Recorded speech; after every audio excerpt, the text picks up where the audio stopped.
መምሰልና መሆን መካከል ያለው ርቀት እንዴት እንደሚያስፈራኝ የእውነቴን ነው የምላችሁ። በጣም በቃ ልንደርስበት በምንም ሊሞላ የማይችል ርቀት ነው።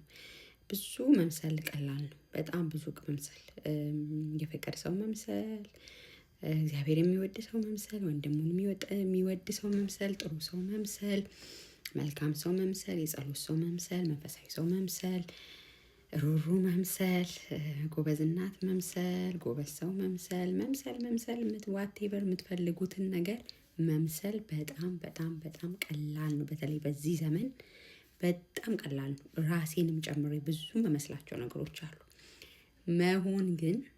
መሆን ወገኖቼ በጣም እንደ ተራራ የከበደበት ዘመን ነው። በቃ መሆን አንድ እንኳን ይሄ ብዙ ትልልቁን ነገር ተውና ለሰው ቸገረኝ ወይ በዚህ በኩል ግራ ገባኝ ብሏችሁ የመከራችሁትን ነገር መልሳችሁ እናንተ መኖር በጣም ከባድ የሆነበት ዘመን ነው። የሰበካችሁትን መኖር ከባድ የሆነበት ዘመን ነው። ሰው ከመድረክ ጀርባ፣ ሰው ከዚህ ስክሪን ጀርባ ከዚህ ስትወርዱ ሳያችሁና እዚህ ስክሪን ላይ ሳያችሁ ያለው ርቀት ራሱ በጣም ከባድ ነው።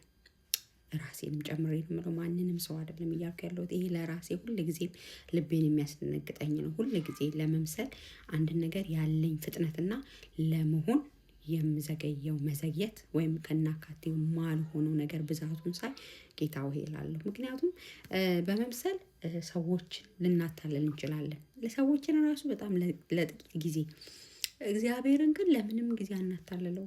እንኳን መስለን ለመምሰል ስናስብ በልባችን ያለ ሀሳብ በገና በማህፀን ሳለ የሚያቀን የሰራን ያበጃጀን ልቦናችንን፣ ሀሳባችንን፣ ድርጊታችንን ከመድረክ ከነገሮች ጀርባ የሚያይ አምላክ እያየኝ ምን እያለኝ ይሆን ብዬ አንዳንድ ቀን ሳስብ እንዴት እንደምደነግጥ እንዴት እንደሚሰቀጥጠኝ የእውነቴን ነው የምላችሁና አሁን ጌታ ሆይ መምሰል ትቼ መኖር እንድችል እርዳኝ ብለን ምንጸልይበት ዘመን ይሁንልን።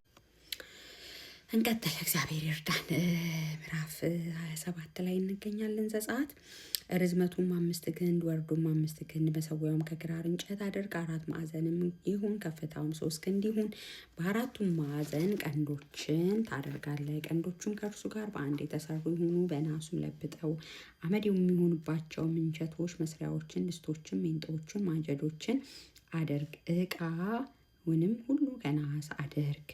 እንደ መረብ ሆኖ የተሰራ የናስ መከታ አድርግለት። ለመከታውም 4 የናስ ቀለበት በ4 ማዕዘኑ አድርግለት። መከታውም እስከ መሰዊያው እኩሌታ ይድረስ ዘንድ በመሰዊያው በሚዞረው በእርከኑ ታች አድርገው።